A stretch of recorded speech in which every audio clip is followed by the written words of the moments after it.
नमस्कार दोस्तों, आज हम एसएससी सीजीएल और सीएचएसएल और एसएससी की जितनी भी एग्ज़ाम हैं और railway NTPC railway group D जिसमें भी जीके जीएस पूछा जाता है, उसके लिए हमने पेपर सेट शुरू किया है। तो उसका आज हमारा master paper set GK GS का प्रैक्टिस सेट नंबर 5 है। इसमें हम पहले क्वेश्चन देखते हैं, फिर उस क्वेश्चन में जो भी टॉपिक होता है उस टॉपिक को हम डिटेल से के साथ एनालिसिस करते हैं और उस टॉपिक को वहीं क्लियर कर देते हैं। तो चलते हैं हम पहले क्वेश्चन पर। आज का हमारा पहला क्वेश्चन है, भारतीय संविधान के अनुच्छेद 51, कौन सा अनुच्छेद 51 निम्नलिखित में से किससे संबंधित है? तो भारतीय संविधान का अनुच्छेद 51 पूछ रहा है, तो अनुच्छेद 51 किससे संबंधित है? तो यह है अंतर्राष्ट्रीय शांति और सुरक्षा की अभिवृद्धि से संबंधित है। क्या? अंतर्राष्ट्रीय शांति और सुरक्षा की अभिवृद्धि से संबंधित है। कौन सा? अनुच्छेद 51। तो चलते हैं हम अगले क्वेश्चन, इसके सॉल्यूशन पर। इसका सही उत्तर है अंतर्राष्ट्रीय शांति और सुरक्षा की अभिवृद्धि। तो इसके बारे में देखते हैं। भारतीय संविधान के भाग 4 भाग 4 में 36 से 51 तक क्या है संविधान के डीपीएसपी है। डीपीएसपी नीति निर्देशक तत्व का उल्लेख है, जो आयरलैंड के संविधान से प्रेरित है। नीति निर्देशक तत्व किस देश से लिए हैं? आयरलैंड के संविधान से लिए गए हैं। अनुच्छेद 51 अंतिम निर्देशक सिद्धांत है, जो राज्य को अंतर्राष्ट्रीय शांति और सुरक्षा बढ़ावा देने और राष्ट्र के बीच न्यायपूर्ण संबंध बनाए रखने और अंतर्राष्ट्रीय विवादों को मध्यस्थता से सुलझाने का निर्देश देता है। ये सिद्धांत सरकार के सकारात्मक निर्देश लेकिन अदालत में लागू नहीं किए जा सकते। अब हमारे ऑप्शन में दे रखे थे कौन सा? सहकारी समितियां। तो सहकारी समितियां कौन से अनुच्छेद में? अनुच्छेद 43B में। कौन से में? अनुच्छेद 43B में। और अनुच्छेद 51 अंतर्राष्ट्रीय शांति संबंधित है हमारा आंसर। और अगला है समान नागरिक संहिता। समान नागरिक संहिता कौन से अनुच्छेद में? अनुच्छेद 44 में। फिर है कृषि और पशुपालन। कौन सा? कृषि और पशुपालन, ये कौन से में? अनुच्छेद 48 में। चलते हैं हम अगले क्वेश्चन पर। हमारा अगला क्वेश्चन है, सितंबर 2024 में सितंबर 2024 में एनसीबी के महानिदेशक के रूप में किसे नियुक्त किया गया? एनसीबी के महानिदेशक के रूप में किसे नियुक्त किया गया? इसका सही आंसर क्या है? अनुराग गर्ग। अनुराग गर्ग। अब एनसीबी क्या है? एनसीबी है narcotics control bureau. Narcotics control bureau Bharat की प्रमुख एजेंसी है। ये एक भारत की प्रमुख एजेंसी है जो नशीली दवाओं के अवैध व्यापार से लड़ती है। नशीली दवाओं के अवैध व्यापार से लड़ती है। सितंबर 2024 में वरिष्ठ आईपीएस अधिकारी अनुराग गर्ग को इसका महानिदेशक नियुक्त किया। ऑप्शन नंबर 4 सही है। चलते हैं अगले क्वेश्चन पर। अगला क्वेश्चन है, अक्टूबर 2024 में धरती आबा जनजातीय ग्राम उत्कर्ष अभियान कहाँ शुरू किया गया? तो इसका सही आंसर क्या है? कौन सा? धरती आबा जनजाति ग्राम उत्कर्ष अभियान। तो इसका सही आंसर झारखंड में। कौन सी जगह? झारखंड में। इसके सॉल्यूशन को देखते हैं। धरती आबा जनजाति ग्राम उत्कर्ष अभियान का लक्ष्य लगभग 63,000 जनजाति गांवों का विकास करना है। इसे प्रधानमंत्री नरेंद्र मोदी ने झारखंड के हजीराबाद, कौन सी जगह?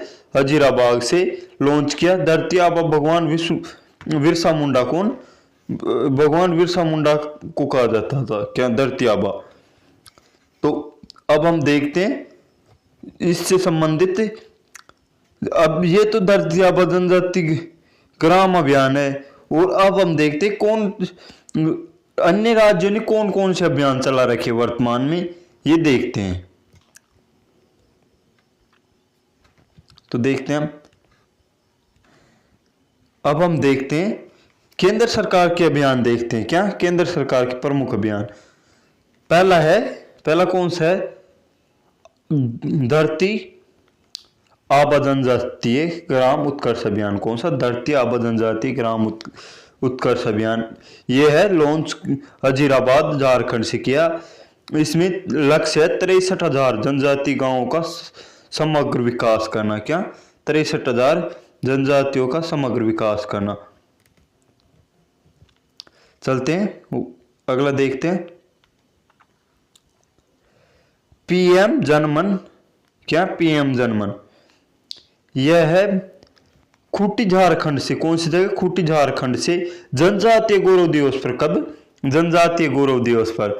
इसका लक्ष्य है पीवीटीजी यानी कि विशेष रूप से कमजोर जनजातीय समूह का सामाजिक आर्थिक उत्थान करना। क्या? विशेष रूप से कमजोर जनजातीय समूह का सामाजिक और आर्थिक उत्थान करना।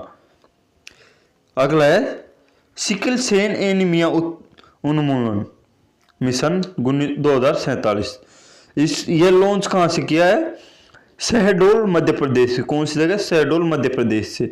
इसका लक्ष्य है जनजातीय आबादी में प्रचलित सिकल सेल रोग को खत्म करना है। इसके बारे में अगला है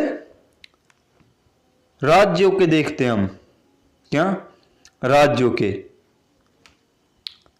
पहला है ओडिशा। ओडिशा का कौन सा है? मौत जंगल जाम योजना। कौन सा? मौत जंगल जाम योजना। इसका उद्देश्य क्या है? वन अधिकार को क्या? वन अधिकार को मान्यता देने और समुदाय को सशक्त बनाने के लिए। अगला है ओडिशा का है अंबा बैंक। कौन सा? अंबा बैंक। अंबा बैंक क्या है? जनजातीय क्षेत्र में वैश्विक सेवाएं पहुंचाने के लिए। अगला है मध्य प्रदेश। मध्य प्रदेश का है मुख्यमंत्री राशन आपके द्वार योजना। जनजातीय गांवों में घर घर राशन वितरण। मध्य प्रदेश का है पेशा एक्ट लागू। ग्राम सभाओं को ग्राम सभाओं को वन संसाधनों पर अधिकार देना। छत्तीसगढ़ का है मुख्यमंत्री वृक्ष संपदा योजना। कौन सा? मुख्यमंत्री वृक्ष संपदा योजना। जनजातीय किसानों की आय बढ़ाने के लिए वृक्षारोपण को बढ़ावा। अगला है राजस्थान। राजस्थान में है महारानी अहिल्याबाई होलकर योजना। कौन सी? महारानी अहिल्याबाई होलकर योजना। जनजातीय महिलाओं को क्या? जनजातीय महिलाओं को कौशल विकास और स्वरोजगार से जोड़ना। महाराष्ट्र। कौन सा है? महाराष्ट्र। महाराष्ट्र का है भगवान बिरसा मुंडा जोड़ रास्ते योजना। सभी जनजातीय बस्तियों को मुख्य सड़कों से जोड़ना। क्या? मुख्य सड़कों से जोड़ना। Eklavya model school. क्या? एकलव्य मॉडल आवासीय विद्यालय। यह किसी एक राज्य का नहीं बल्कि पूरे भारत जनजातीय छात्रों को गुणवत्तापूर्ण शिक्षा देने के लिए केंद्र की योजना है। ट्राइफेड। क्या? ट्राइफेड जनजाति ये उत्पादों के विपणन के लिए जिम्मेदार संस्था।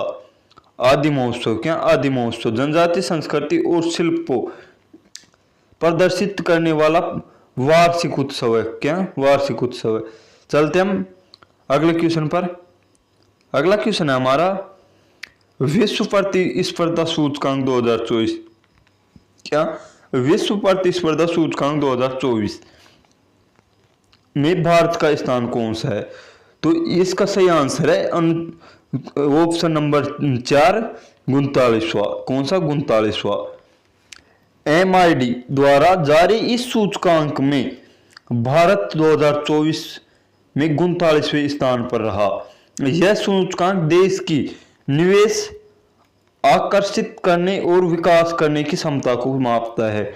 तो अब हम देखते हैं भारत के महत्वपूर्ण सूचकांक और रिपोर्ट के बारे में। कौन सी? सूचकांक और रिपोर्ट के बारे में। अब हम देखते हैं भारत की सूचकांक में कौन कौन सी रैंक है और कौन जारी करता है, इसके बारे में देखते हैं। पहला है वैश्विक नवाचार सूचकांक। कौन सा? वैश्विक नवाचार सूचकांक 2025। इसमें जारीकर्ता कौन है? विश्व बौद्धिक संपदा संगठन। कौन सा? विश्व बौद्धिक संपदा संगठन जारी करता है। और इसमें भारत की रैंक कौन सी है? 38वीं रैंक है। कौन सी? 38वीं। अगला देखते हैं हम। और इसमें प्रथम रैंक किसका है? स्विट्जरलैंड की। कौन सी? स्विट्जरलैंड की प्रथम रैंक है।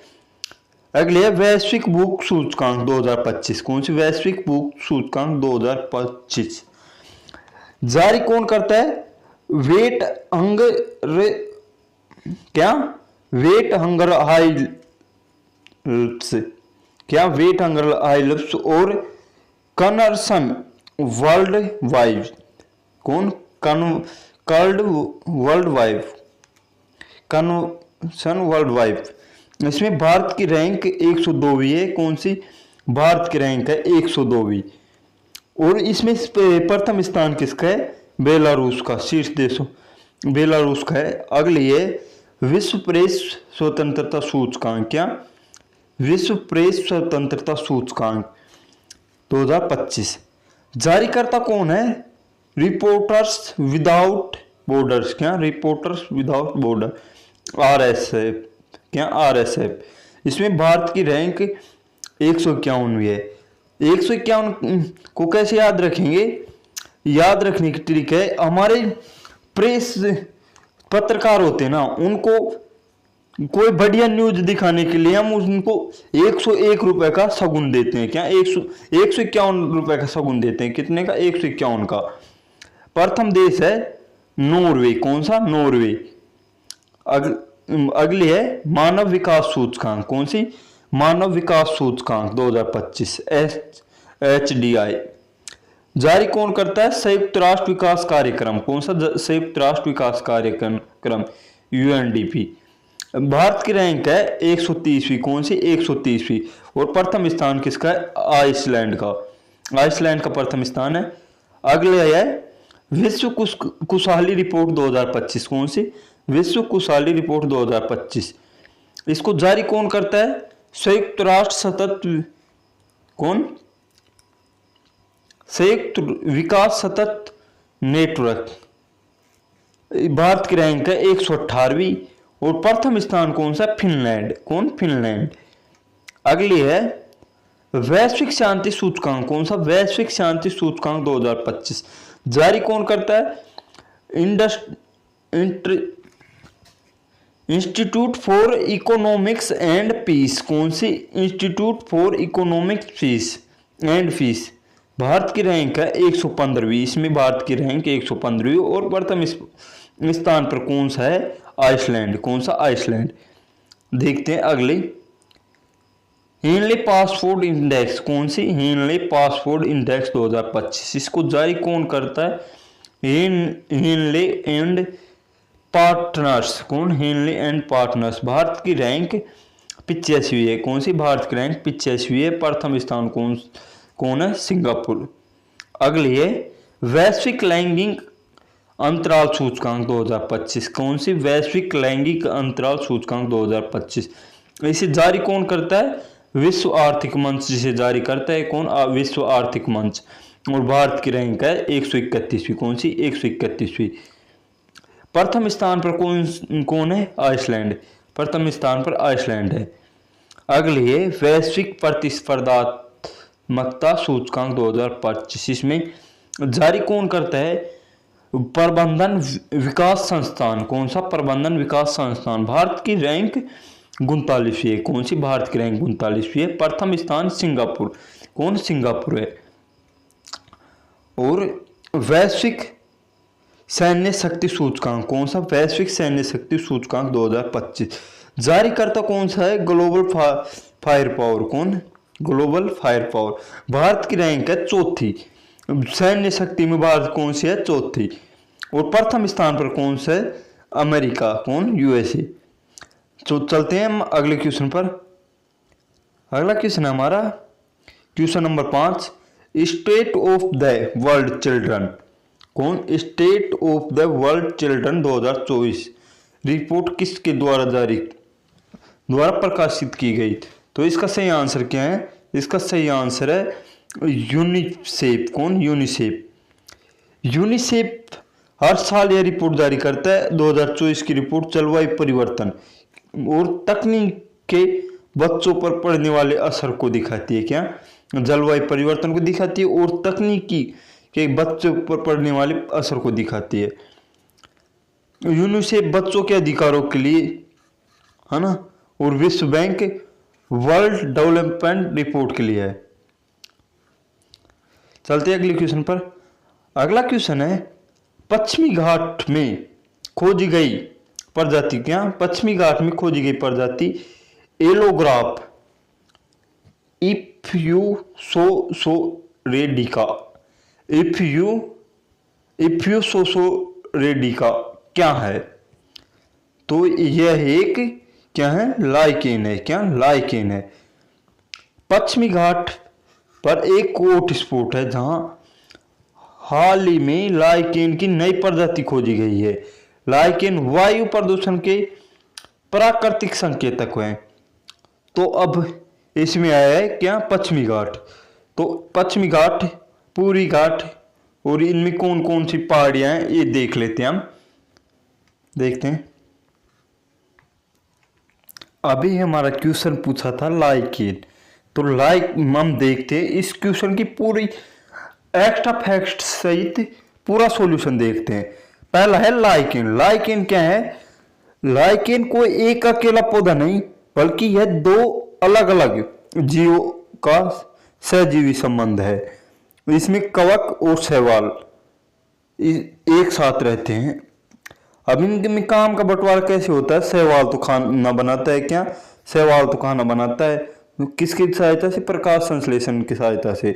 और कवक उसे रहने की जगह और पानी खनिज देता है। वायु प्रदूषण के सूचक। लाइकेन हवा की शुद्धता के प्रति बहुत संवेदनशील होते हैं। अगर किसी इलाके में सल्फर डाइऑक्साइड, क्या सल्फर डाइऑक्साइड क्या SO2, क्या SO2 का प्रदूषण बढ़ जाए तो लाइकेन वहां नहीं रह सकते। और अब जैव विविधता, क्या हॉटस्पॉट, क्या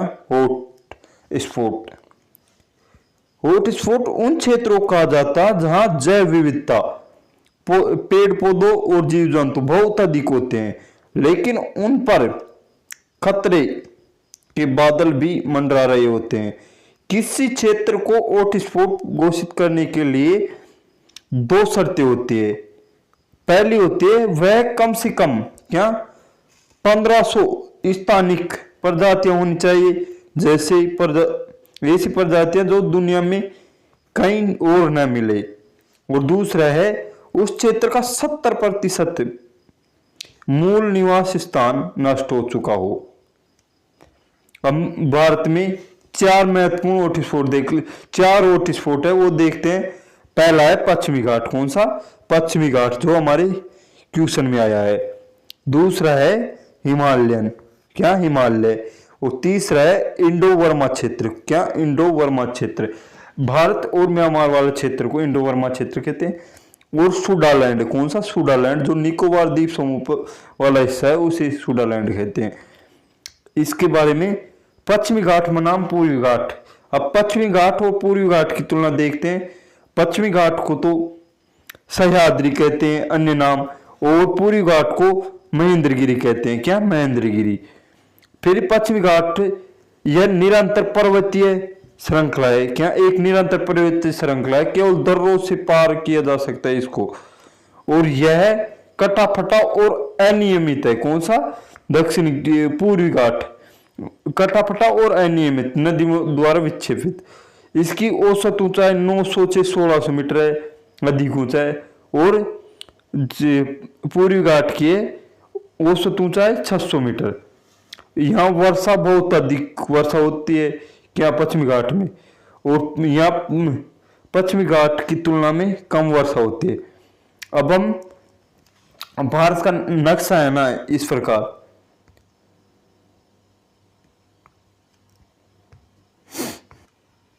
अब हम पश्चिमी घाट और पूर्वी घाट की प्रमुख चोटियां देख लेते हैं कौन कौन सी है। पश्चिमी घाट के अनायमुड़ी, कौन सी? अनायमुड़ी। अनायमुड़ी कहाँ की है? पश्चिमी घाट की। यह दक्षिण भारत और पश्चिमी घाट की सबसे ऊंची चोटी है कौन सी? अनायमुड़ी दक्षिण भारत की और पूर्व पश्चिमी घाट की सबसे ऊंची चोटी है जिसकी ऊंचाई है 2695 मीटर। क्या? 2695। पश्चिमी घाट की है दोदा बेटा। कौन सी? दोदा बेटा। दोदा बेटा यह दोदा बेटा यह नीलगिरी पहाड़ियों की सबसे ऊंची चोटी है। फिर है पश्चिमी घाट की कुद्रेमुख। क्या? कुद्रेमुख यह कर्नाटक में स्थित जो लो अयस्क के लिए प्रसिद्ध है। फिर है पूर्वी घाट। पूर्वी घाट के जिंदागाडा यह पश्चिमी घाट की सबसे ऊंची चोटी। पूर्वी घाट की सबसे ऊंची चोटी आंध्र प्रदेश में स्थित है। फिर है पूर्वी घाट मध्य महेंद्रगिरी। कौन सी? महेंद्रगिरी उड़ीसा में स्थित प्रसिद्ध चोटी है ये। कौन सी? प्रसिद्ध चोटी है। फिर है पश्चिमी घाट और पूर्वी घाट में पाए जाने वाले तत्व खनिज कौन कौन से हैं? पश्चिमी घाट में लोहा पाया जाता है। क्या? लोहा जो लोहयस्क जो कर्नाटक के कुद्रेमुख और बाबा बुदन पहाड़ियों में भारी मात्रा में पाया जाता है। अगला है मैग्नीज और बॉक्साइड। कौन सा? मैग्नीज और बॉक्साइड यह एल्यूमिनियम का स्रोत है। बॉक्साइड भी काफी मात्रा में मिलते हैं। मिट्टी यहाँ मुख्य रूप से लेटराइट मिट्टी पाई जाती है जो चाय, कॉफी, काजू की खेती के लिए अच्छी होती है। पूर्वी घाट में कौन कौन से खनिज पाए जाते हैं? पहला है बॉक्साइड। कौन सा? बॉक्साइड जो ओडिशा, आंध्र प्रदेश और पूर्वी घाट क्षेत्रों में भारत का सबसे बड़ा बॉक्साइड भंडार है। क्या? भारत का सबसे बड़ा बॉक्साइड भंडार है। यह दूसरा है ग्रेफाइट और चूना पत्थर। क्या? ग्रेफाइट और चूना पत्थर यह कुछ क्षेत्रों में ग्रेफाइट और चूना पत्थर भी पाया जाता है। मिट्टी यहाँ मिट्टी लाल मिट्टी किस प्रधानता है और इसके बारे में महत्वपूर्ण जानकारी नीलगिरी पर्वत जहां पश्चिमी घाट क्या पश्चिमी घाट और पूर्वी घाट आपस में मिलते हैं उसे नीलगिरी पर्वत पे मिलते हैं। कौन सी जगह? नीलगिरी पर्वत में। नीलगिरी की गांठ भी कहते हैं यहाँ। इसे क्या? नीलगिरी की गांठ कहते हैं। सतत जैव विविधता पश्चिमी घाट को यूनेस्को की विश्व धरोहर सूची में शामिल किया गया है क्योंकि यह हजारों जैसी प्रजातियां और दुनिया में और कहीं नहीं है। इसके बारे में और देखते हैं। पश्चिमी घाट का वर्गीकरण देखते हैं। क्या? पश्चिमी घाट का वर्गीकरण यह पश्चिमी घाट तापी नदी की घाटी से लेकर कन्याकुमारी तक। क्या? तापी नदी की घाटी से लेकर कन्याकुमारी तक है। इसे मुख्य रूप से 3 भागों में बांटा जाता है। कितने भागों में? 3। पहला है उत्तरी सह्याद्री। कौन सा? उत्तरी सह्याद्री यह तापी नदी से कौन सी जगह से? तापी नदी से लेकर गोवा। कौन सा? गोवा 16 डिग्री उत्तरी अक्षांश तक फैला है। यहां मिट्टी मुख्य रूप से बेसाल्ट लावा से बनी है। इसमें प्रमुख चोटी है कालसुबाई महाराष्ट्र की सबसे ऊंची चोटी है। अगली है मध्य सह्याद्री। कौन सी? मध्य सह्याद्री ये गोवा से कहां से? गोवा से और नीलगिरी पहाड़ियों तक फैली है। कौन सी जगह? गोवा से नीलगिरी पहाड़ियों तक फैली हुई है। यह ग्रेनाइट और नीच चट्टानों के अधिकता है। कौन सी? ग्रेनाइट और नीच चट्टानों की अधिकता है। प्रमुख चोटी कौन सी है? कुद्रेमुख और पुष्पगिरी। कौन सी? कुद्रेमुख और पुष्पगिरी। दक्षिणी भाग कौन सा? दक्षिणी भाग देखते इसमें अन्नामलाई। कौन सी? अन्नामलाई, पालमी और इलायची की पहाड़ियां शामिल है। कौन सी? इलायची की पहाड़ियां शामिल है। प्रमुख चोटी है अनायमुड़ी। इसकी प्रमुख चोटी है अनायमुड़ी जो दक्षिण भारत की सबसे सर्वोच्च चोटी है। क्या? सर्वोच्च चोटी है अनायमुड़ी। अगला है पूर्वी घाट। पूर्वी घाट का वर्गीकरण देखते हैं।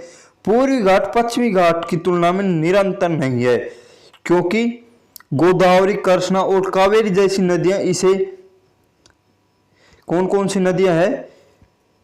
गोदावरी, कृष्णा और कावेरी जैसी नदियां इसे जगह जगह से काट दिया है। इसे मोटे तौर पर दो भागों में देखा जा सकता है। एक तो है उत्तरी भाग, यह महानदी और गोदावरी के बीच का क्षेत्र है। कौन से? महानदी और गोदावरी के बीच का क्षेत्र है। यहाँ पहाड़ियाँ अधिक ऊंची और सघन है। प्रमुख चोटी है महेंद्रगिरी। और दक्षिण भाग है, यह कृष्णा नदी के दक्षिण में स्थित है। इसे नन्नामलाई, पालकोंडा, जाउदी और सेवरोई जैसी पहाड़ियाँ आती है। यहाँ पहाड़ियाँ कटी फटी और बिखरी हुई है। तटीय मैदानों को आधार पर वर्गीकरण। पहला है पश्चिमी घाट में कौन कौन से तट है? पहला है कोंकण तट। कोंकण तट दमन से गोवा तक। कौन सा? दमन से गोवा तक, महाराष्ट्र और गोवा का हिस्सा है। फिर है कन्नड़ या केरला तट, गोवा से मैंगलुरु तक, कर्नाटक का हिस्सा है ये। फिर अगला है मालाबार तट। कौन सा? मालाबार तट, ये मैंगलुरु से कन्याकुमारी तक, केरल का हिस्सा है। किसका? केरल का हिस्सा है। फिर अगला है पूर्वी तट। पूर्वी तट में है उत्तरी सरकार तट। कौन सा? उत्तरी सरकार तट, ओडिशा और आंध्र प्रदेश का तटीय भाग है। और कोरोमंडल तट। कोरोमंडल तट आंध्र प्रदेश के दक्षिण से लेकर कन्याकुमारी तक, मुख्य रूप से तमिलनाडु। चलते हैं अगले क्वेश्चन पर। हमारा अगला क्वेश्चन है क्वेश्चन नंबर 7। एवब एवरेज। कौन सी? एवब एवरेज पुस्तक के लेखक कौन है? एवब एवरेज पुस्तक के लेखक कौन है? तो इसका सही आंसर क्या है? अमित वर्मा। क्या? अमित वर्मा। अमित वर्मा। Above Average. कौन सी? एवब एवरेज अमित वर्मा का उपन्यास है। किसका? अमित वर्मा का उपन्यास है। परीक्षाओं में नई और क्लासिक पुस्तकों के लेखकों के नाम अक्सर पूछे जाते हैं। तो अमित वर्मा की पुस्तक कौन सी है? एवब एवरेज। अमित शर्मा से आंसर है। अमित त्रिपाठी, इसकी पुस्तक है। शिव ट्रोयोलॉजी के लेखक है ये। कौन सी? शिव ट्रोयोलॉजी के लेखक कौन है? अमित त्रिपाठी। अगला क्वेश्चन है हमारा, मंगल लोकगीत किस भारतीय राज्य का पारंपरिक लोकगीत है? तो हमने जितने भी राज्य हैं उनके लोकगीत हमने पिछले वीडियो में डिस्कस कर चुके हैं। तो इसमें हम आंसर देख के इसका थोड़ा बहुत जो हमने नीचे दे रखा है वही सॉल्यूशन देख के आगे बढ़ेंगे। तो इसका सही आंसर क्या है? इसका सही आंसर है उत्तराखंड। उत्तराखंड का कौन सा है? मंगल लोकगीत। मंगल लोकगीत है जो उत्तराखंड में मंगल गीत शुभ कार्यों जैसे विवाह के समय गाए जाते हैं। इन्हें मांगल भी कहते हैं। क्या? मांगल भी कहा जाता है। उत्तराखंड का। गोवा का कौन सा है? मांडलो गीत गोवा का है। अगला है विभाजन के आघात को दर्शाते हुए। क्या? विभाजन के आघात को दर्शाने वाली पुस्तक पिंजर। क्या? पिंजर किसने लिखी? तो पिंजर किसकी है? पिंजर है अमृता प्रीतम की। किसकी? अमृता प्रीतम। पिंजर पुस्तक किसकी है? अमृता प्रीतम का उपन्यास है जो भारत पाक विभाजन की पीड़ा को दिखाता है। उन्हें ज्ञानपीठ पुरस्कार भी मिला है। किसको? अमृता प्रीतम को ज्ञानपीठ पुरस्कार मिल चुका है। अगला है अमृता प्रीतम की पिंजर है कृष्णा सोबती के जिंदगी नामा। क्या? जिंदगी नामा किसकी है? कृष्णा सोबती की। अगले देखते हैं। अगला क्वेश्चन है, सिक्किम की संस्कृति से जुड़ा पारंपरिक नृत्य कौन सा है? हमने नृत्य और लोकगीत ये दोनों टॉपिक पिछले वीडियो में डिस्कस कर चुके हैं, इसलिए आप सोच रहे होंगे कि इनका डिटेल क्यों नहीं लेके आए। तो हमने पिछले वीडियो में डिटेल्स देख लिया है, तो इसमें थोड़ा बहुत देखते हैं। तो इसका सही क्या आंसर क्या है? सिक्किम का कौन सा है? सिक्किम का है हिम सिंह या स्नो लाइन। कौन सा? Snow line. हिम सिंह या स्नो लाइन स्नो लाइन। तो सिक्किम में स्लो लाइन डांस प्रसिद्ध है, जो बर्फानी शेर का प्रतीक है। क्या? बर्फानी शेर का प्रतीक है। लूर किसका लोक नृत्य है? हरियाणा का। चलते हैं अगले क्वेश्चन पर। अगला क्वेश्चन है, लद्दाख के शाही नृत्य के रूप में किसे जाना जाता है? तो इसका सही आंसर कौन सा है? इसका सही आंसर है सोडोल नृत्य। कौन सा? सोडोल नृत्य। सोडोल नृत्य लद्दाख का शाही नृत्य कहा जाता है। कौन सा? सोडोल नृत्य लद्दाख का शाही नृत्य कहा जाता है, जो गिनीज वर्ल्ड रिकॉर्ड में भी शामिल है। कौन सा? गिनीज वर्ल्ड रिकॉर्ड में शामिल है। एक है जेब्रो। क्या? जेब्रो तिब्बती नववर्ष है। कौन सा? तिब्बती नववर्ष है। अगला देखते हैं क्वेश्चन। अगला क्वेश्चन कौन सा है? UIDAI। क्या? UIDAI का पूर्वकालिक सदस्य के रूप में किसे नियुक्त किया गया है? तो इसका सही आंसर क्या है? इसका सही आंसर है निलय मातास। क्या? निलय मातास। तो इसके बारे में हम डिटेल से देखते हैं, इनके सभी ऑप्शनों को डिस्कस करेंगे और सभी को देखेंगे। हमारे क्वेश्चन में है UIDAI। इसका पहले तो फुल फॉर्म देखते हैं। भारतीय विशिष्ट पहचान प्राधिकरण। क्या? भारतीय विशिष्ट पहचान प्राधिकरण। Unique identified authority of India. इसके बारे में और देखते हैं, ये क्या है, इसकी स्थापना कब हुई? इसकी स्थापना 28 जनवरी 2009 को। कब? 28 जनवरी 2009 को। 28 जनवरी 2009 को हुई।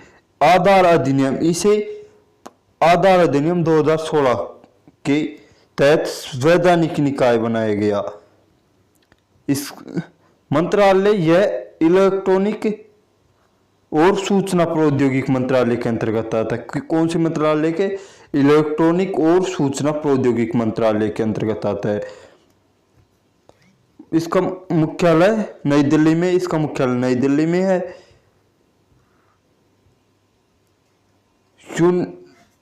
UIDAI से बनने वाले अन्य संभावित पर्सन। इससे बनने वाले अन्य संभावित पर्सन आधार कार्ड में से संबंधित है। यह है क्या? आधार कार्ड से संबंधित है। आधार कार्ड में कितने अंक होते हैं? 12 अंक। भारत में पहला आधार कार्ड किसे जारी किया गया? तो किसने जारी किया? रंजना सोनावरे वने महाराष्ट्र के थे। उसका पहला आधार कार्ड जारी किया गया। संगठन की संरचना। UIDAI का वर्तमान में CEO कौन है? अमित अग्रवाल। कौन? अमित अग्रवाल वर्तमान में इसके CEO है, अमित अग्रवाल। UIDAI के वर्तमान अध्यक्ष कौन है? नीलकंठ मिश्रा। कौन? नीलकंठ मिश्रा है। तकनीकी और कानूनी पक्ष। आधार डेटा को सुरक्षित रखने के लिए कौन सी तकनीकी का उपयोग किया गया? कौन सी? बायोमेट्रिक, अंगूठे के निशान और आइरिस स्कैन। क्या आधार नागरिक का प्रमाण है? नहीं, यह केवल पहचान और पते का प्रमाण है, नागरिकता का नहीं। तो चलते हैं हम अगले क्वेश्चन पर। इसमें आधार कार्ड जारी करने वाली संस्था UIDAI के निलय मितास को पूर्वकालीन सदस्य नियुक्त किया गया। अगला क्वेश्चन है ग्लोबल। कौन सा? Global Innovation Index. कौन सा? Innovation Index. Global Innovation Index 2024 में भारत का स्थान कौन सा था? तो इसमें सही, इसका सही आंसर है भारत का 39वां स्थान है। कौन सा? 39वां स्थान। WIPO द्वारा जारी संस्था GII में भारत का 2024 में 39वां स्थान पर है, जो भारत की बढ़ती नवाचार शक्ति को दिखाता है। तो 39वां सही है। 40वां कौन? 23वीं 2023 की रैंक थी 40वीं। अगला है यूएनजीए के 69वें। कौन से 69वें सत्र के अध्यक्ष कौन है? तो इसका सही आंसर कौन सा है? सही आंसर है फिलेमोन यांग। क्या? फिलेमोन यांग। ये कैमरून के फिलेमोन यांग के 69वें सत्र के अध्यक्ष चुने गए। फिलेमोन यांग 69वें सत्र के अध्यक्ष। डेनिस फ्रांसीसी 78वें सत्र के अध्यक्ष थे। कौन? डेनिस फ्रांसीसी। अगला क्वेश्चन है हमारा, नवादा जिला किस राज्य में स्थित है? कौन सा? नवादा जिला किस राज्य में स्थित है? तो इसका सही आंसर है नवादा बिहार का एक जिला है, जो हाल ही में कुछ घटनाओं के कारण चर्चा में रहा। इससे तो कुछ हमने जिले याद करने, तो जिले तो हम पूरे राज्यों के याद कर नहीं सकते। तो हम अगले क्वेश्चन पर चलते हैं। अगला क्वेश्चन है, विटामिन नियासिन के नाम से किसे जाना जाता है? क्या? विटामिन नियासिन के नाम से किसे जाना जाता है? तो इसके बारे में देखते हैं हम। विटामिन B3 को नियासिन कहा जाता है। इसकी कमी से पेलाग्रा रोग होता है। कौन सा? पेलाग्रा रोग होता है। विटामिन B3 नियासिन सही है। B1 थायमिन और B2 राइबोफ्लेविन है। अब हम देखते हैं जितने भी विटामिन है और उनसे होने वाले रोग और उनका वैज्ञानिक नाम सब देखते हैं एक नजर में। अब हम विटामिन के मास्टर नोट्स के साथ पढ़ते हैं। पहली विटामिन है, कौन सी पहली विटामिन? Vitamin A. इसका वैज्ञानिक नाम क्या है? इसको रेटिनॉल भी कहते हैं। क्या? इसको रेटिनॉल भी कहते हैं, रेटिनॉल। इसका रासायनिक नाम क्या है? रेटिनॉल। कार्य, यह आंखों की रोशनी और त्वचा के लिए आवश्यक है। इसकी कमी से रतौंधी रोग होता है। क्या? रतौंधी रोग होता है इसकी कमी से, विटामिन ए की कमी से। जेरोथैलेमिया, जो आंखों के सूखापन का होता है। इसके मुख्य स्रोत है गाजर सबसे समृद्ध, और सुनहरा चावल और मछली का तेल, अंडा आदि। इनसे विटामिन ए प्राप्त होते हैं। विटामिन बी कॉम्प्लेक्स, ये B1 से B12 तक। क्या? B1 से B12 तक। पहला है विटामिन B1, इसे थायमिन कहते हैं। क्या? इसे थायमिन कहते हैं। इसकी कमी से बेरी रोग होता है। कौन सा? बेरी रोग होता है। विशेष पॉलिश किए हुए चावल खाने से शरीर में इसकी कमी हो जाती है। पॉलिश किए हुए चावल खाने से इस शरीर में इसकी कमी हो जाती है। अगला है विटामिन B2। क्या? विटामिन B2 इसका है राइबोफ्लेविन। क्या? राइबोफ्लेविन कहते हैं। इसकी कमी से रोग, त्वचा का फटना, आंखों का लाल होना और जीभ पर छाले होना। अगला है विटामिन B3। इसे नियासिन और निकोटिनामाइड, क्या? निकोटिनामाइड कहा जाता है।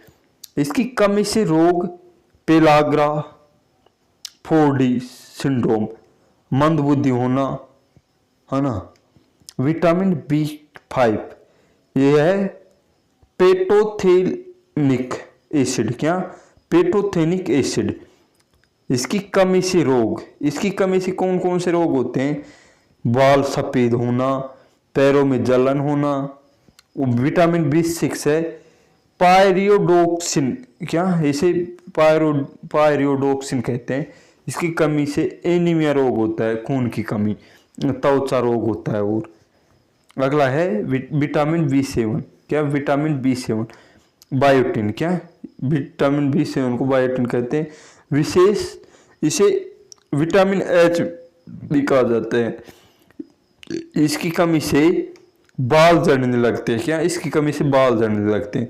विटामिन B9, क्या? विटामिन B9 फॉलिक एसिड, क्या? फॉलिक एसिड, इसकी कमी से एनीमिया और पेचिश रोग होता है। एनीमिया और पेचिश रोग होता है।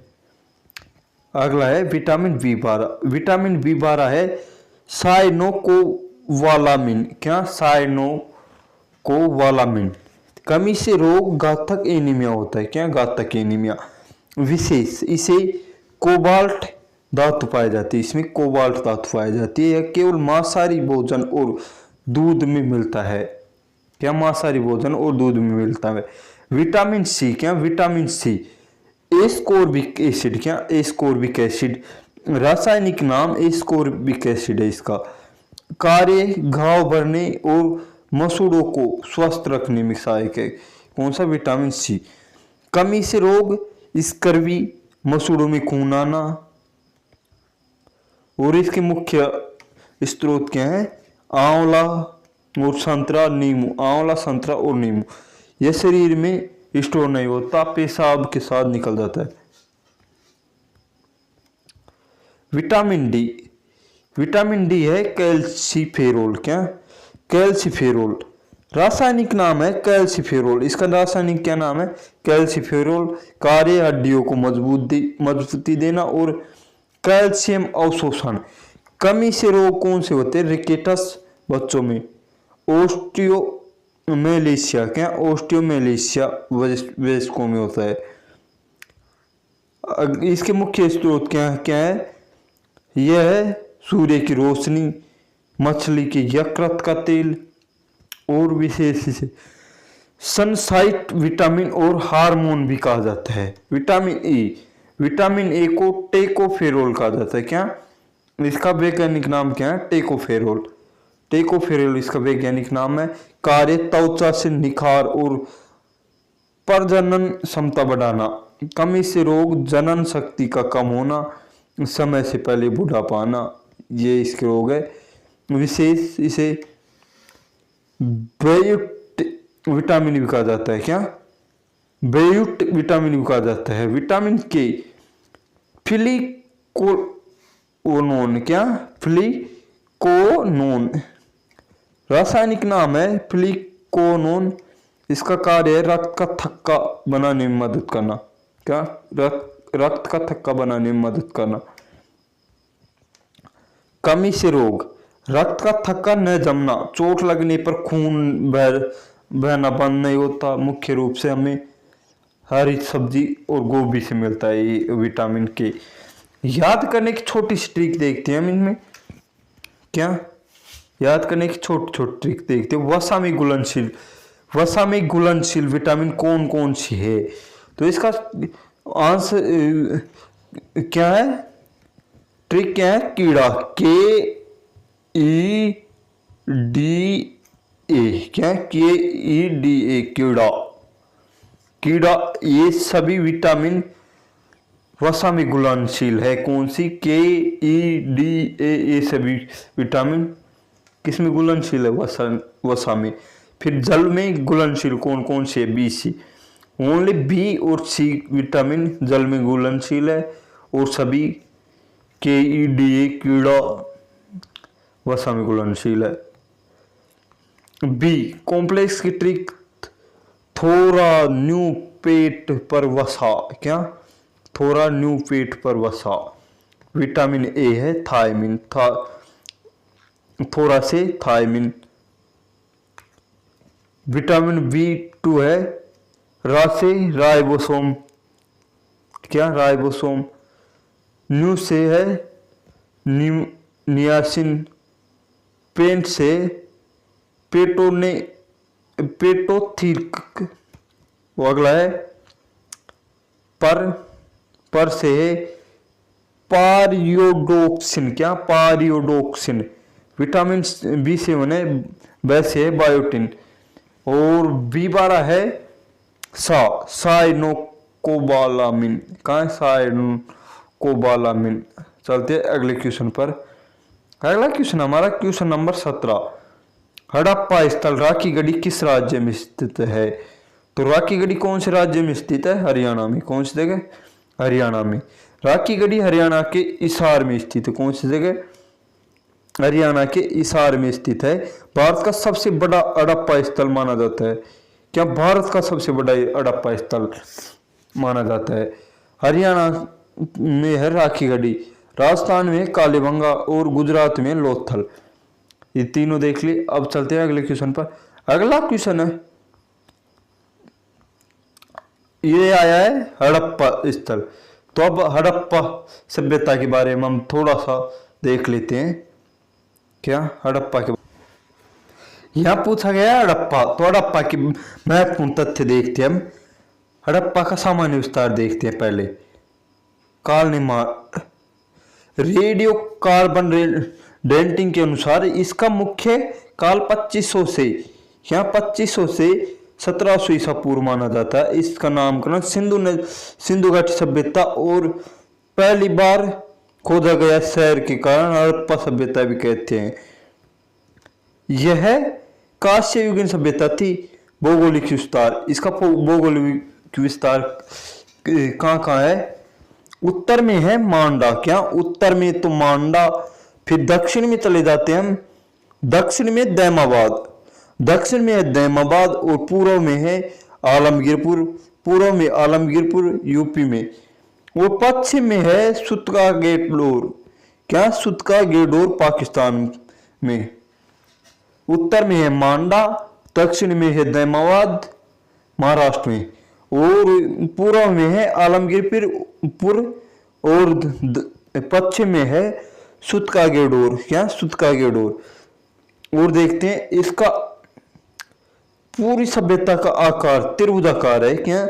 इस पूरी सभ्यता का आकार इस प्रकार त्रिभुजाकार है। त्रिभुजाकार। इसके प्रमुख स्थल और उनकी खोज। हड़प्पा रावी नदी के किनारे है। कौन सी नदी के किनारे? रावी नदी के किनारे, पंजाब, पाकिस्तान, पंजाब। दयाराम साहनी ने इसकी खोज की। क्या? दयाराम साहनी ने 1921 में। इसमें इसकी विशेषता क्या क्या है? यहाँ से अन्नागार और कब्रिस्तान 837 कब्रिस्तान मिला है। कौन सी जगह से? हड़प्पा से। फिर है मोहनजोदड़ो। मोहनजोदड़ो सिंधु घाटी। क्या? नदी सिंधु घाटी लोथल की है, भोगवा नदी। यह सिंध पाकिस्तान में। कौन सा? मोहनजोदड़ो सिंध पाकिस्तान में और लोथल गुजरात में है। मोहनजोदड़ो की स्थापना क्या? मोहनजोदड़ो की खोज किसने की थी? R D Banerjee. किसने? आर डी बनर्जी ने 1922 में। और लोथल के एच आर राव ने। इसमें है विशाल स्नानागार, नर्तकी की मूर्ति, और इसमें प्राचीन गोदीवाड़ा। किसमें? लोथल में। और चावल के साक्ष्य। अगली है कालीबंगा। कौन सी? कालीबंगा। कालीबंगा घग्गर नदी के किनारे राजस्थान में स्थित है। इसकी खोज ए घोष ने की। किसने? ए घोष ने। इसमें जूते हुए खेत के प्रमाण, चूड़ियां, ऊंट की हड्डियां ये मिली है। अगली है राखी गढ़ी हरियाणा। क्या? राखी गढ़ी हरियाणा घग्गर नदी के किनारे। अमरेंद्रनाथ ने इसकी खोज की। भारत में स्थित सबसे बड़ा स्थल है यह। क्या? राखी गढ़ी भारत में स्थित सबसे बड़ा स्थल है। धोलावीरा गुजरात में जेपी जोशी ने इसकी खोज की। जल प्रबंधन प्रणाली 3 भागों में विभाजित शहर है ये। चौंदड़ो सिंध पाकिस्तान, सिंध क्षेत्र में। एच जी मजूमदार मन के बनाने का कारखाना, लिपस्टिक के साग से आदि। अगला है नगर नियोजन। यह एक शहरी सभ्यता थी। शहरी ग्रिड प्रणाली। क्या? ग्रिड प्रणाली पर आधारित है। कौन सी प्रणाली पर? ग्रिड प्रणाली। ग्रिड प्रणाली क्या होती है? इस प्रकार समकोण पर सड़कें काटते हैं। सड़कें एक दूसरे को समकोण पर काटती है। अगला है निकास व्यवस्था। अत्यंत विकसित नालियां, पक्की ईंटों से ढकी होती थी। घरों के निर्माण में पक्की ईंटों का अनुपात है 4:2:1। क्या? 4/2/1। दरवाजे मुख्य सड़क के बजाय गलियों में खुलते थे। अपवाद लोथल है, लोथल में सड़कों की तरफ ही खोलते थे। आर्थिक और सामाजिक जीवन, मुख्य व्यवसाय कृषि और व्यापार, कपास पैदा करने वाले ये विश्व में प्रथम थे। यूनानी इसे सिडन कहते थे। व्यापार, मेसोपोटामिया सुमेरिया के साथ व्यापारिक संबंध थे। विनिमय के लिए वस्तु विनिमय प्रणाली प्रचलित थी। पशुपालन, हाथी, गैंडा, सुअर, बकरी और बैल से परिचित थे। किन किन से? हाथी, गैंडा, सुअर, बकरी और बैल से परिचित थे। घोड़े के अवशेष सुरकोटड़ा से मिले हैं, जब लेकिन इसका व्यापक उपयोग नहीं था। समाज, मात्र सत्तात्मक समाज होने के कारण मिलते हैं धार्मिक और सांस्कृतिक जीवन। ये पशुपति शिव, मात्र देवी और प्रकृति पीपल बैल की पूजा करते थे। लिपि, इसकी लिपि भाव चित्रात्मक थी। कौन सी? भाव चित्रात्मक। बुस्टोफेदान, इसे बुस्टोफेदान लिपि भी कहते हैं।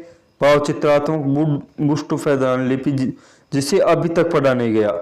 मुहरे, यहाँ मुहरे सैलखड़ी, क्या सैलखड़ी से बनी होती थी? सैलखड़ी से बनी मुहरे थी। और धातु का ज्ञान, इन्हें सोना, चांदी, तांबा, कांसा का ज्ञान था। ये लोहे से अपरिचित थे, क्या लोहे का प्रयोग नहीं करते थे। विशाल स्नानागार, मोहद्रोदिक सबसे महत्वपूर्ण इमारत। चलते हैं अगले क्वेश्चन पर। अगला क्वेश्चन हमारा, ये देख लिया हमने सॉल्यूशन। अगला क्वेश्चन है क्वेश्चन नंबर 18।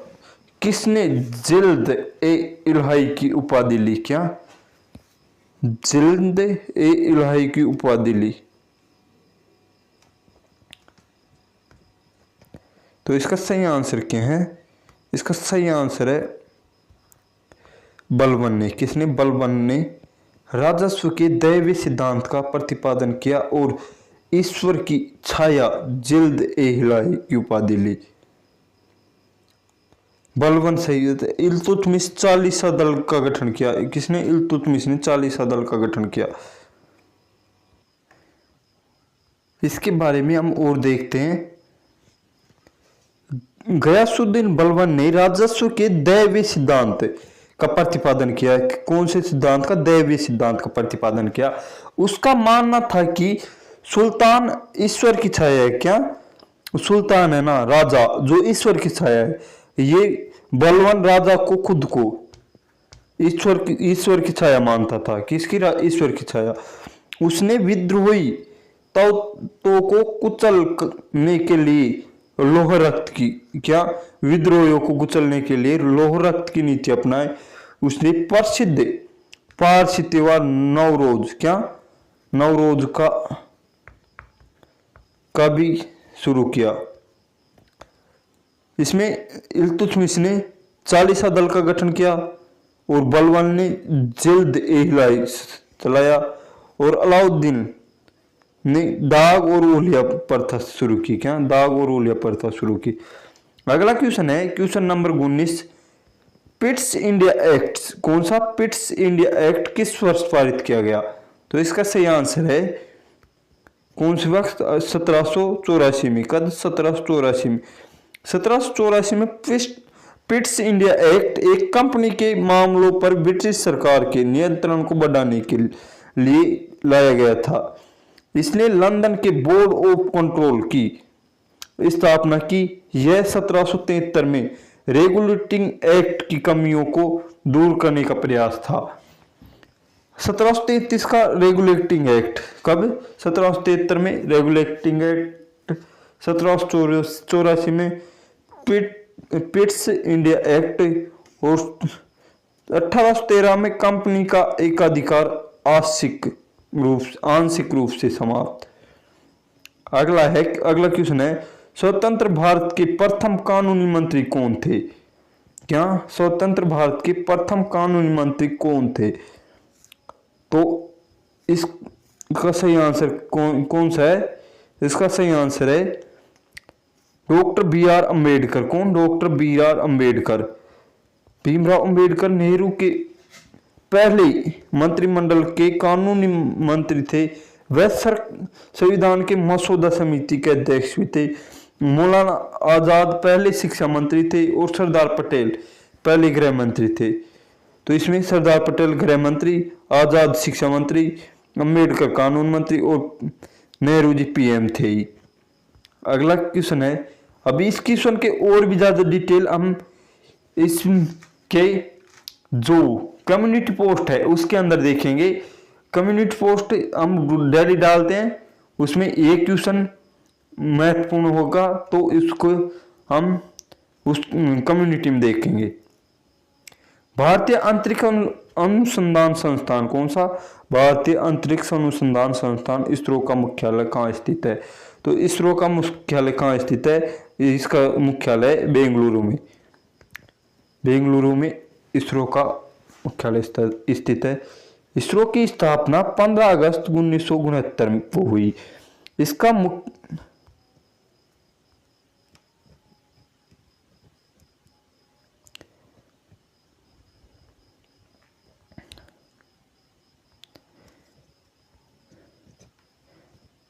इसका मुख्यालय कर्नाटक की राजधानी बेंगलुरु में है। कहाँ?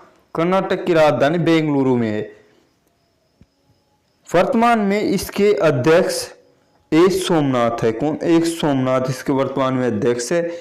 और भारत का पहला उपग्रह आर्यभट्ट 1975 में इसी संस्था ने बनाया था। नई दिल्ली में कौन किसका मुख्यालय? डीआरडीओ का मुख्यालय नई दिल्ली में और बेंगलुरु में इसरो का मुख्यालय है। अगला क्वेश्चन देखते हैं, क्वेश्चन नंबर 22। क्या क्वेश्चन नंबर 22 है, विश्व ओजोन दिवस हर साल किस तारीख को मनाया जाता है? कौन सा विश्व ओजोन दिवस हर साल किस तारीख को मनाया जाता है? तो इसका सही आंसर है कौन सा है? ओजोन दिवस कब मनाया जाता है? 16 सितंबर को। कौन सी तारीख को? 16 सितंबर को। ओजोन परत के बचाव के लिए 1987 में मॉन्ट्रियल प्रोटोकॉल यह हस्ताक्षर हुए थे, जिसकी याद में 16 सितंबर को हर यह दिवस मनाया जाता है। ओजोन परत हमें सूर्य और हानिकारक किरणों से बचाती है। 16 सितंबर को ओजोन दिवस, 5 जून को पर्यावरण दिवस और 22 अप्रैल को पृथ्वी दिवस। चलते अगले क्वेश्चन पर। क्वेश्चन नंबर 22 है, प्रसिद्ध कामाख्या माता मंदिर। क्या प्रसिद्ध कामाख्या माता मंदिर भारत के किस राज्य में स्थित है? तो इसका सही आंसर कौन सा है? सही आंसर है कामाख्या माता मंदिर असम में स्थित है। असम के गुवाहाटी में नीलांचल पहाड़ियों पर स्थित यह 51 शक्तिपीठों में से एक है। यहाँ प्रसिद्ध अंबुबाची मेला आयोजित होता है। क्या? प्रसिद्ध अंबुबाची मेला आयोजित होता है। यह मंदिर तंत्र साधना का बड़ा केंद्र है। क्या? तंत्र साधना का बड़ा केंद्र है। ओडिशा का है जगन्नाथ मंदिर। क्या? ओडिशा का जगन्नाथ मंदिर, असम का कामाख्या माता मंदिर और भी बहुत सारे मंदिर हैं, उनको हम देखते हैं। असम में है कामाख्या माता मंदिर। क्या? असम में कामाख्या माता मंदिर गुवाहाटी के नीलांचल पहाड़ी पर स्थित है। यहाँ हर साल प्रसिद्ध अंबुबाची मेला आयोजित होता है। ओडिशा का जगन्नाथ मंदिर पुरी में स्थित यह मंदिर भगवान विष्णु के अवतार जगन्नाथ को समर्पित है और अपनी वार्षिक रथ यात्रा के लिए जाना जाता है। अगला है उत्तराखंड। उत्तराखंड का है केदारनाथ मंदिर। कौन सा? केदारनाथ मंदिर। यह भगवान शिव के 12 ज्योतिर्लिंगों में से एक और हिमालय की गोद में मंदाकिनी नदी के पास स्थित है। चौथा है तमिलनाडु मीनाक्षी मंदिर, अम्मन मंदिर। क्या? मीनाक्षी अम्मन मंदिर मदुरई में स्थित यह मंदिर माता पार्वती, मीनाक्षी और भगवान शिव सुंदरेश्वर को समर्पित है और अपनी भव्य नक्काशी के लिए प्रसिद्ध है। अगला है आंध्र प्रदेश का है तिरुपति वेंकटेश्वर मंदिर। कौन सा? तिरुपति वेंकटेश्वर मंदिर। तिरुपति की पहाड़ी पर स्थित यह मंदिर भगवान विष्णु को समर्पित है और दुनिया के सबसे अमीर मंदिरों में से एक माना जाता है। अगला है मध्य प्रदेश का महाकालेश्वर मंदिर। कौन सा? महाकालेश्वर मंदिर। उज्जैन में स्थित यह मंदिर एकमात्र दक्षिण मुखी ज्योतिर्लिंग है और यहाँ की भस्म आरती बहुत प्रसिद्ध है। गुजरात के सोमनाथ मंदिर सौराष्ट्र में समुद्र के किनारे स्थित यह मंदिर भारत के 12 ज्योतिर्लिंगों में से एक प्रथम माना जाता है। महाराष्ट्र का त्र्यंबकेश्वर मंदिर नासिक जिले में, यह मंदिर के पास से ही पवित्र गोदावरी नदी निकलती है। गोदावरी नदी का उद्गम होता है। कर्नाटक का है विरूपाक्ष मंदिर हम्पी में स्थित एक ऐसा मंदिर भगवान शिव को समर्पित है जो अपनी अनूठी वास्तुकला के लिए यूनेस्को की विश्व धरोहर सूची में शामिल है। राजस्थान का है दिलवाड़ा जैन मंदिर माउंट आबू में स्थित यह मंदिर मुख्य रूप से सफेद संगमरमर की बारीक नक्काशी का सुंदर शिल्पकला के लिए पूरी दुनिया में प्रसिद्ध है। अगला क्वेश्चन है हमारा क्वेश्चन नंबर 24, काजीरंगा राष्ट्रीय उद्यान किसके लिए प्रसिद्ध है? तो ये किसके लिए है? एक सींग के गैंडे के लिए। क्या? एक सींग वाले गैंडे। काजीरंगा असम विश्व के 2/3 एक सींग वाले गैंडों का निवास स्थान है। यह यूनेस्को विश्व धरोहर सूची में शामिल है। यह ब्रह्मपुत्र नदी के किनारे। गेंडा काजीरंगा नेशनल पार्क में, एशियाई शेर गिर गुजरात में और बंगाल टाइगर सुंदरवन बंगाल में। क्वेश्चन नंबर 25 और आज का हमारा अंतिम क्वेश्चन है, भारत की पहली महिला राज्यपाल कौन थी? तो इसका सही आंसर है सरोजिनी नायडू। कौन? सरोजिनी नायडू, जिसे भारत की कोकिला कहा जाता है। क्या? सरोजिनी नायडू को भारत की कोकिला कहा जाता है। उत्तर प्रदेश कहाँ की थी? उत्तर प्रदेश की पहली महिला राज्यपाल बनी सुचिता कृपलानी भारत की पहली महिला मुख्यमंत्री थी। सुचिता कृपलानी पहली सीएम, सरोजिनी नायडू पहली राज्यपाल और इंदिरा गांधी पहली पीएम थी। आज के लिए इतना ही। अगर आपको वीडियो अच्छा लगा हो तो वीडियो को लाइक, शेयर और सब्सक्राइब जरूर करें और आपको वीडियो कैसा लगा कमेंट में जरूर बताएं। और आपको वीडियो अच्छा लगा हो तो वीडियो को शेयर जरूर करें अपने दोस्तों के साथ। आज के लिए इतना ही। धन्यवाद। जय हिंद, जय भारत।